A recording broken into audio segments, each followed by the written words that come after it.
우리에게 주시는 하나님의 말씀은 사도행전 13장 1절로 3절 말씀이 되겠습니다.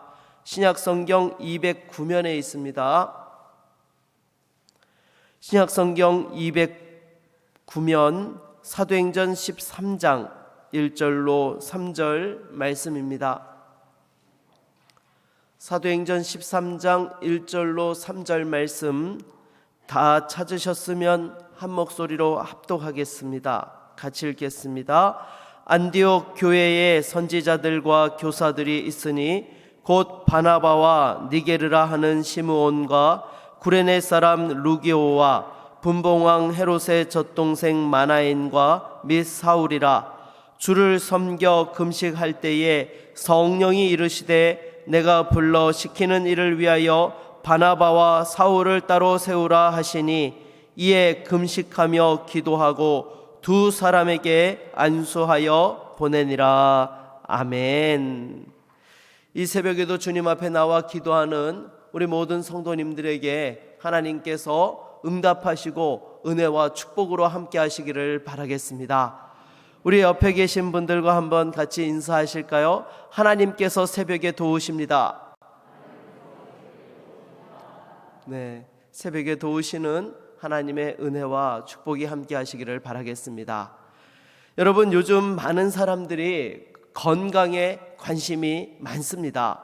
이전에는 오래 사는 것이 이렇게 또한 소원이라고 하였다고 한다면 요즘에는 건강하게 오래 사는 것을 사람들이 소망하죠.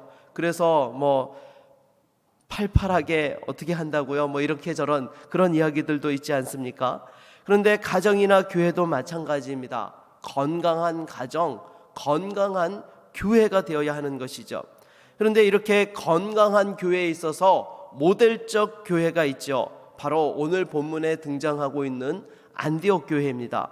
안디옥 교회가 어떻게 건강한 교회로 세워질 수 있었는지 안디옥 교회의 특징을 살펴보면서 또 우리 교회에도 하나님께서 주님 오시는 그날까지 건강한 교회로 사용해 주시는 은혜와 축복이 함께 하기를 바라겠습니다. 그러면 먼저 1절 말씀을 다시 한번 같이 읽어볼까요? 1절입니다. 안디옥 교회에 선지자들과 교사들이 있으니 곧 바나바와 니게르라 하는 시므온과 구레네 사람 루기오와 분봉왕 헤롯의 젖동생 마나엔과 및 사울이라. 아멘. 여러분, 오늘 보면 1절 말씀은 안디옥 교회에 선지자들과 교사들이 있으니 라는 말씀으로 시작하고 있는 것을 보게 됩니다. 건강한 교회가 되기 위한 첫 번째 요소가 무엇이냐? 바로 믿음의 인재를 길러내는 교회여야 한다라는 것입니다. 안디옥 교회가 초대교회 중에서도 이렇게 건강하게 강력한 복음전도의 사명을 감당할 수 있었던 이유도 바로 영적인 탁월한 인재들이 계속해서 쏟아져 나왔기 때문이라는 것입니다.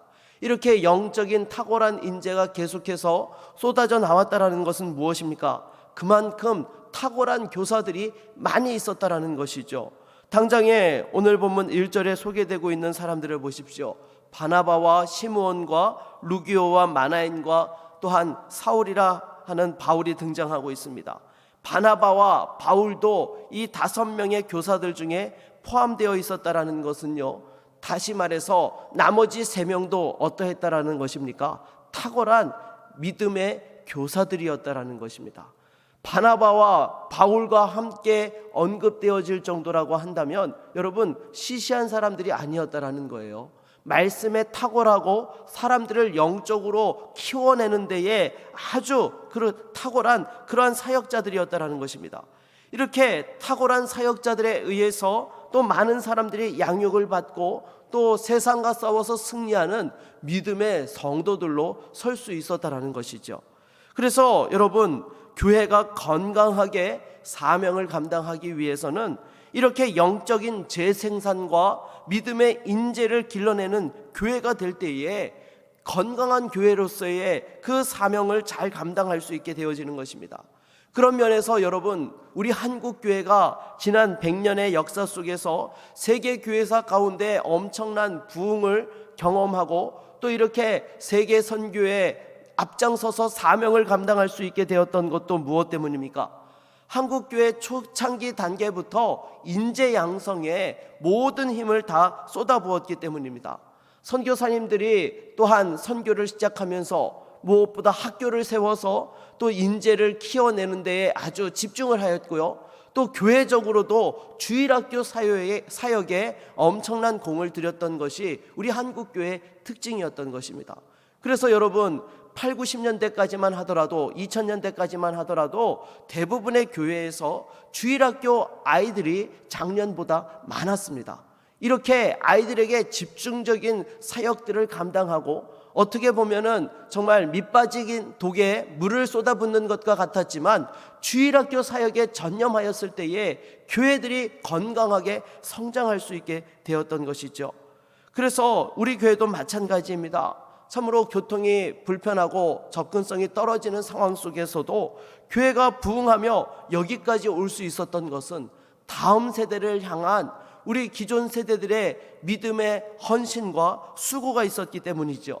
이제 다시 한번 복음 전도의 사명을 잘 감당하기 위해서 또한 다음 세대를 위하여서 우리 교회가 확장단지로 교회 이전을 추진하는 것은 하나님께서 교회를 향해 주신 그 영적 사명을 잘 감당하기 위해서 또 하나님 앞에 우리가 믿음으로 감당해야 될 사명인 줄로 믿습니다.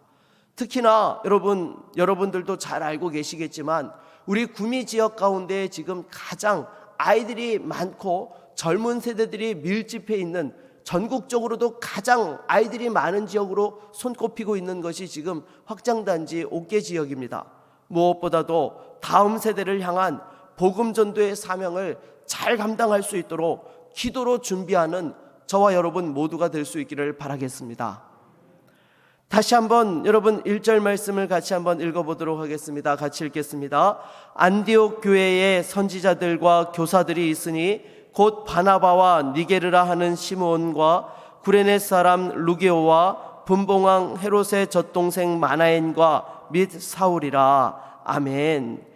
여러분 여기 등장하는 5명의 인물들을 살펴보면 한 사람도 같은 배경의 출신을 가지고 있는 인물들이 없었던 것을 보게 됩니다. 다 다른 배경을 가지고 있었던 그런 사람들이었던 것이죠. 먼저 바나바는 어떠했습니까? 레위 지파 출신으로 정통 유대인으로서 또한 예루살렘 교회에서 기둥과 같은 역할을 감당했던 그런 사람이었던 것입니다. 반면에 니게르라 하는 시므온은 어떤 사람입니까? 여러분 니게르라는 것이 피부색이 검다라는 그러한 의미에서 온 단어인 것을 여러분 아마 알고 계실 것입니다. 특히 에티오피아 지방의 그 흑인들을 가리켜서 니게르라고 불렀는데요. 그러니까 이 시므온이라는 사람의 배경이 어떠했다라는 것입니까? 에티오피아 출신의 흑인으로서 또한 유대교에 입교했다가 예수를 믿게 된 사람이 바로 이 시므온이라는 사람이었던 것입니다. 그리고 구레네 사람 루기오가 등장하죠. 이 루기오라는 이름은요 라틴 이름입니다. 그러니까 라틴 배경의 그러한 사람이 바로 루기오라는 사람이었다라는 것인데요. 이 또한 구레네라는 지역이 어디인가 하면요 바로 북아프리카의 오늘날로 말하면 리비아에 해당하는 지역인 것입니다. 그러니까 로마가 이 또한 이집트와 전쟁을 벌이고 기원전 3세기에 북아프리카 지역을 점령하는 그 과정 속에서 또 군인으로 참전하였다가 그 지역에 정착한 후손이 바로 이 구레네 사람 루기오라는 사람이었던 것입니다. 그리고 네 번째 인물로는 분봉왕 헤롯의 젖동생 마나엔이 등장하고 있습니다. 젖동생이라는 것은 어릴 적에 왕의 자녀들과 함께 왕궁에서 자란 사람들을 이야기하는 것이죠. 왜냐하면 교육이라는 것은 한 사람만을 교육해서는 올바른 교육이 이루어지지 않기 때문에 주변에 그룹을 형성해 주는 것입니다. 특별히 귀족의 자제들이 이렇게 또한 젖동생으로 선발되어져서 함께 성장하면서 나중에 또한 왕권을 물려받았을 때에 또 배후에서 지지 세력으로 역할을 할 수 있도록 그렇게 길러졌던 사람이 바로 젖동생의 역할이었던 것이죠. 이 또한 마나에는 그와 같이 고위 권력층의 그러한 배경을 가지고 또한 교회 안에 들어와 믿음의 교사로서 설 수 있었던 그런 사람이었다라는 것입니다. 그리고 마지막 다섯 번째 인물이 누구입니까? 나중에 바울이 되는 사울이지요. 이렇게 또한 탁월한 학문적 지식과 또 로마적 배경을 가진 당시에 소위 우리로 말하면 유학파 출신의 인텔리였던 것입니다. 그래서 이처럼 안디옥 교회는 다양한 인증과 또한 인종과 계층이 모인 교회였던 것이죠. 하지만 여러분, 이렇게 다양한 배경을 가진 사람들이 모여서 무엇인가 일을 하고자 한다라고 하면 여러분, 이것이 쉽습니까? 어렵습니다. 항상 이 다툼과 분쟁이 일어나는 것이죠. 여러분, 무엇보다도 이렇게 다양한 상황들 속에서도 이 안디옥 교회에 관련된 성경 말씀을 찾아보면 분쟁과 다툼이 있었다라는 내용이 기록되어져 있지 않습니다. 다시 말해서 다양한 인종과 계층이 모였지만 하나된 교회로서 세워졌다라는 것이죠. 어떻게 이 다양성 속에서 하나 되어 사명 감당한 교회로 설 수 있었다라는 것입니까? 우리 한번 2절 말씀을 같이 한번 읽어볼까요? 2절 말씀입니다. 주를 섬겨 금식할 때에 성령이 이르시되 내가 불러 시키는 일을 위하여 바나바와 사울을 따로 세우라 하시니. 아멘. 여러분, 건강한 교회의 두 번째 요소가 무엇이냐? 성령의 음성에 민감한 교회가 되는 것입니다. 성령의 음성을 들을 때만이 여러분, 다양한 배경과 또한 여러 또한 출신의 사람들이 모인다 하더라도 교회가 하나 되어질 수 있고 더 강력하게 사명 감당할 수 있게 된다는 것입니다. 그래서 여러분, 성령의 은혜가 없으면, 성령의 음성에 민감하지 않으면 절대로 교회는 하나 될 수 없는 것입니다.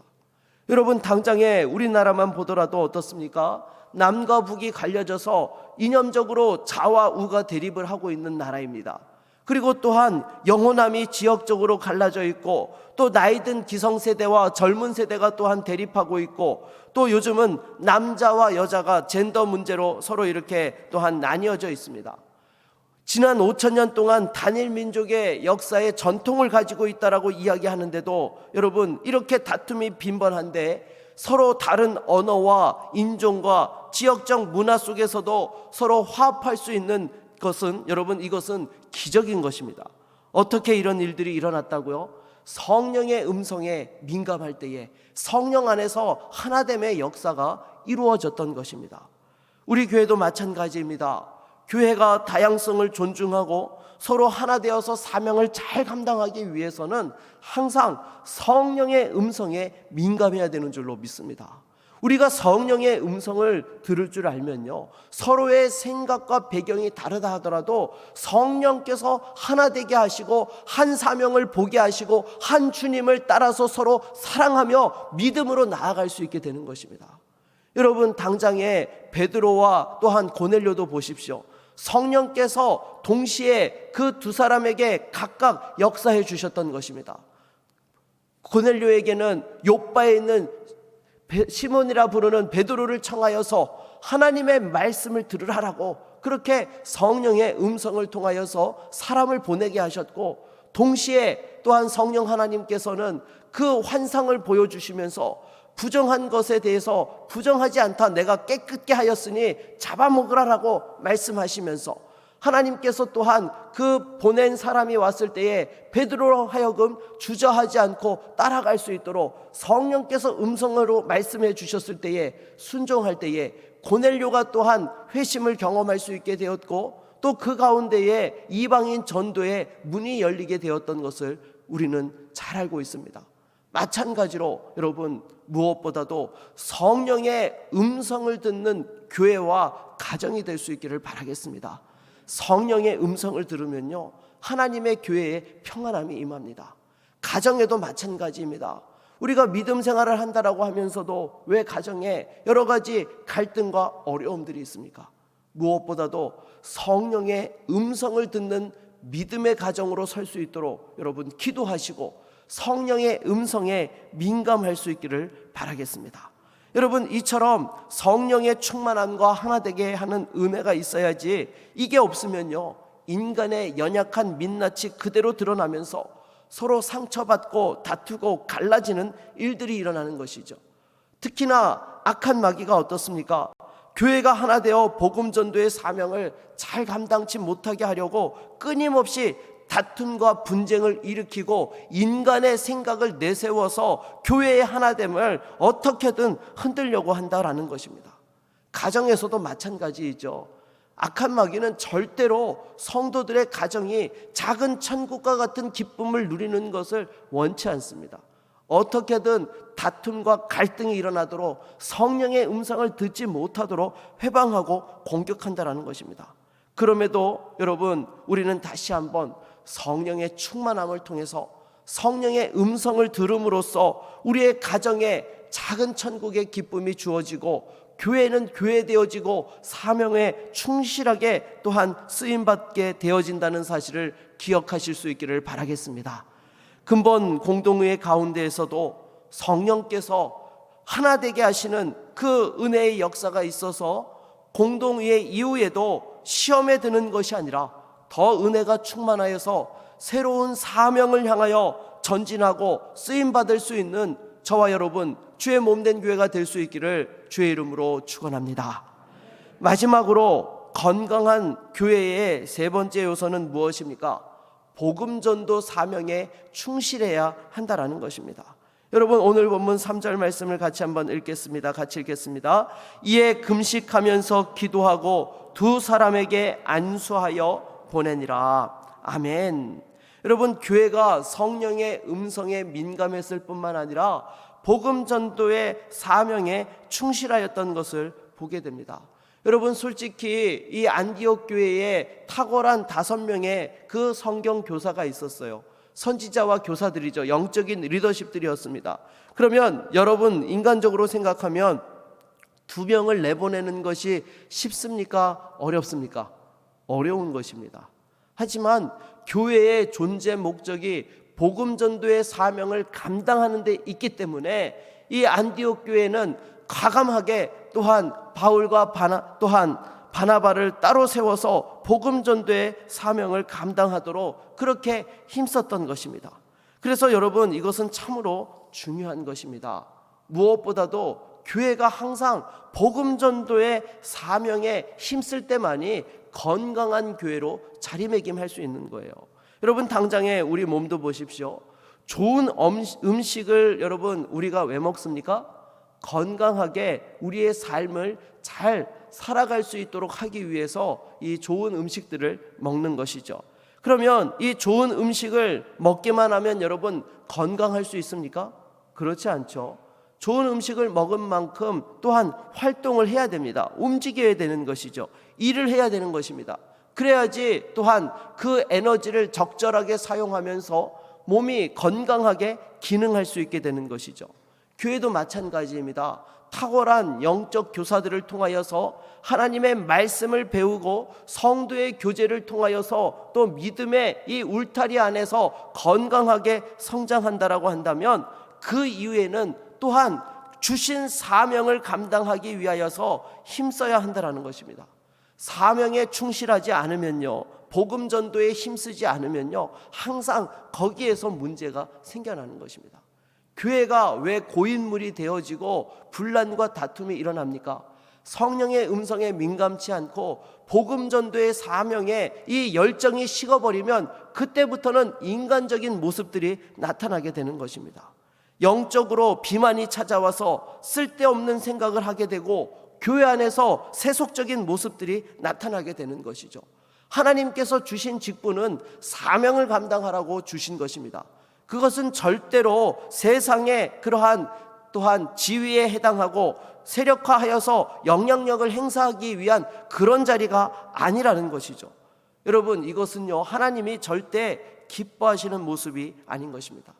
어떻게 보면 우리 교회가 구미 인구의 10분의 1을 책임지고 7교회를 세우는 비전을 가지고 지난 세월 동안 달려왔던 것이 또 우리 교회가 건강하게 복음 전도의 사명을 감당하고 지속적으로 성장할 수 있었던 비결이었던 것입니다.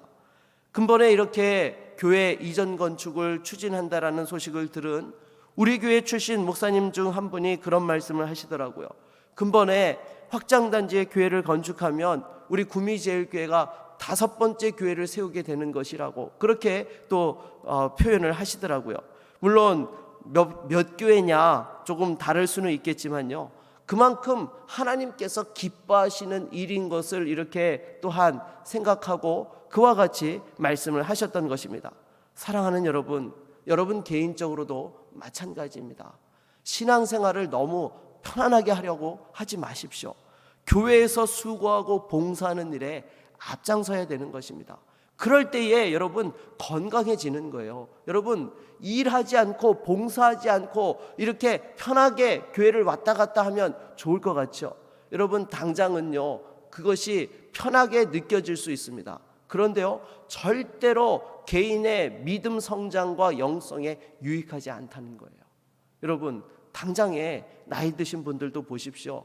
똑같이 나이가 들었어도요 일하시는 분들과 일하지 않는 분들은요 다릅니다. 일하시는 분들은요 나이를 들어감에도 불구하고 여전히 활력이 넘치고 건강하게 활동하고 있는 것을 보게 됩니다. 반면에 아무 일도 하지 않으시는 분은요 갑자기 또한 이렇게 쇠약해지는 모습들을 볼 수 있다는 것이죠. 왜요? 일을 하지 않으면요 그만큼 몸이 그 기능이 축소되기 때문인 것입니다. 교회가 하나님의 사명을 감당하기 위해서 몸부림치고 우리가 개인적으로도 주신 그 은혜와 축복들을 가지고 쓰임받기 위해서 몸부림칠 때에 우리 믿음의 지경이 넓혀지고 또 하나님께서 주시는 영적인 건강함을 가지고 주님 오시는 날까지 달려갈 수 있게 되는 것입니다. 여러분 절대로 주의 일을 감당하는 데 있어서 뒤로 물러서지 않기를 바라겠습니다. 여호수아 갈렙이 어떻게 보면 80이 넘도록 기력이 쇠하지 않고 또한 쓰임받을 수 있었던 비결도 주의 일에 앞장섰기 때문인 것입니다. 그 가나안 땅을 분배할 때에 여러분 갈렙이 어떻게 했습니까? 누구도 가지 않으려고 했던 그 땅을 달라라고 말씀하며 또 그 가운데 믿음으로 도전하였을 때에 그 80대의 노인이었음에도 불구하고 오히려 그 가나안 땅 정복의 선두에 서서 귀하게 쓰임받고 하나님께 영광 돌렸던 것을 우리는 너무나 잘 알고 있습니다. 다시 한번 여러분 우리 함께 하나님의 그 주신 복음 전도의 사명을 위해서 물러서지 않는 교회와 성도가 될 수 있기를 바라겠습니다. 그럴 때에 다시 한번 오늘날 이 시대에 새로운 안디옥 교회로서 자리매김하며 하나님의 영광을 위하여서 쓰임받게 될 줄로 믿습니다. 말씀을 맺겠습니다. 무엇보다도 우리 구미제일교회도 이 시대의 안디옥 교회가 되어서 복음 전도에 앞장서고 다음 세대를 책임지며 다양성 속에서도 하나가 되어서 주신 사명을 향하여 전진하며 영광 돌릴 수 있는 교회와 성도들과 또 믿음의 가정이 다 되실 수 있기를 주의 이름으로 축원합니다.